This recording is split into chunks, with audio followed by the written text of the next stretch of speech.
To watch this topic in Hindi, skip to the timestamp of 3 minutes 25 seconds. Welcome to Legal Update Program. The topic of discussion is Prevention of Food Adulteration Act 1954. First of all, let's see why is it in the news. Recently, the Supreme Court of India overturned a conviction in the case Mahesh Chandar alias Mahesh Chand versus State of Haryana, where the appellant was penalized under the Prevention of Food Adulteration Act 1954 for using artificial yellow food coloring tartrazine in dal moong dhuli.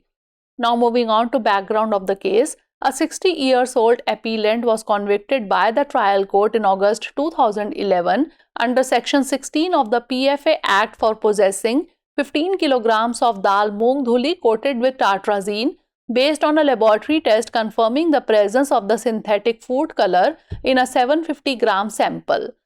The trial court sentenced him to 6 months of rigorous imprisonment and imposed a fine of Rs 1,000, later modified by the first appellate court to 3 months of imprisonment with an increased fine of Rs 10,000.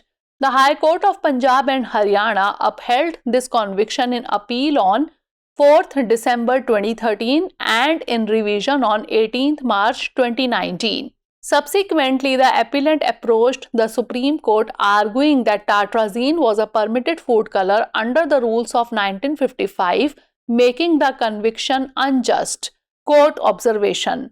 The bench comprising Justices B.V. Nagratna and N.K. Singh noted that the sample of dal moong dhuli tested contained tartrazine is allowed under Rule 29 of specific food items including savories.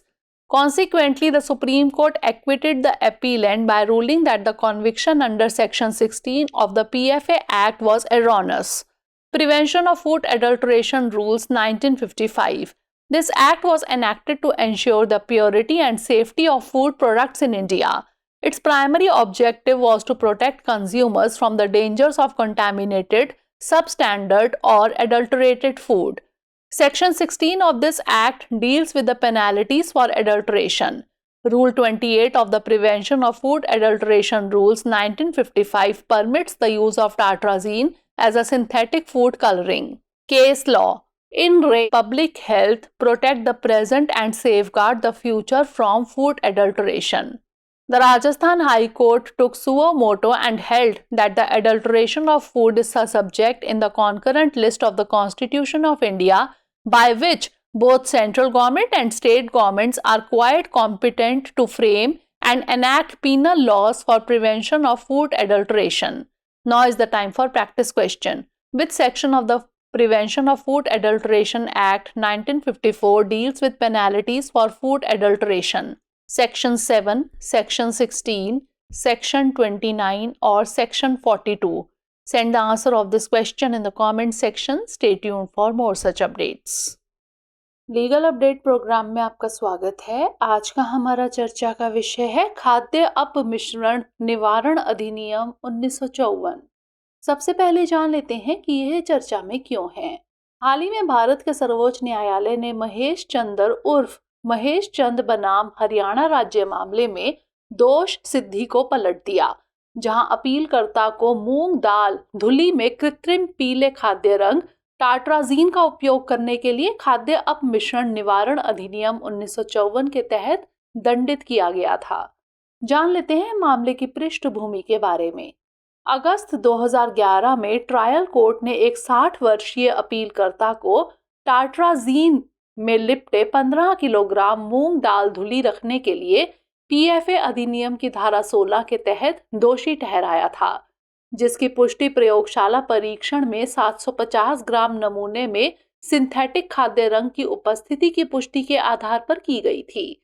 निचली अदालत ने उसे 6 महीने के सश्रम कारावास की सजा सुनाई थी और 1000 रुपये का जुर्माना लगाया था, जिसे बाद में प्रथम अपीलीय अदालत ने संशोधित कर 3 महीने के कारावास और 10,000 रुपये के जुर्माने में बदल दिया था।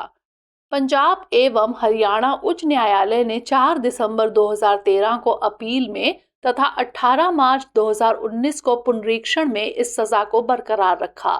इसके बाद अपीलकर्ता ने सर्वोच्च न्यायालय का दरवाजा खटखटाया और तर्क दिया कि टाट्राजीन 1955 के नियमों के तहत स्वीकृत खाद्य रंग है, जिससे उसकी सजा अनुचित है।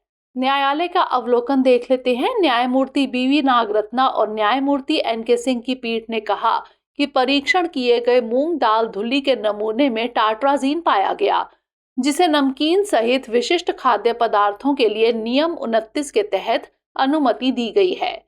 परिणाम स्वरूप सर्वोच्च न्यायालय ने यह निर्णय देकर अपीलकर्ता को बरी कर दिया कि पीएफए अधिनियम की धारा 16 के तहत दोष सिद्धि गलत थी।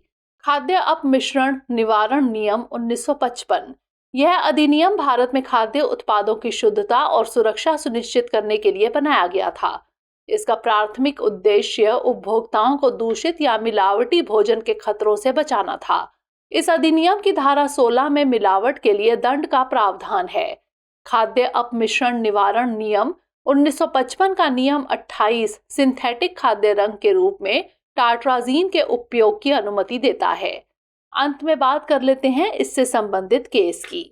इन रे सार्वजनिक स्वास्थ्य खाद्य पदार्थों में मिलावट से वर्तमान और भविष्य की रक्षा करे। राजस्थान उच्च न्यायालय ने स्वतः संज्ञान लेते हुए माना कि खाद्य पदार्थों में मिलावट भारत के संविधान की समवर्ती सूची का विषय है, जिसके अनुसार केंद्र सरकार और राज्य सरकारें दोनों ही खाद्य पदार्थों में मिलावट की रोकथाम के लिए दंडात्मक कानून बनाने और अधिनियमित करने में सक्षम है। आइए नोट कर लेते हैं अभ्यास प्रश्न। खाद्य अपमिश्रण निवारण अधिनियम 1954 की कौन सी धारा खाद्य पदार्थों में मिलावट के लिए दंड से संबंधित है? धारा 7, धारा 16, धारा 29 या फिर धारा 42? इसका उत्तर हमें कमेंट सेक्शन में जरूर भेजिएगा। धन्यवाद।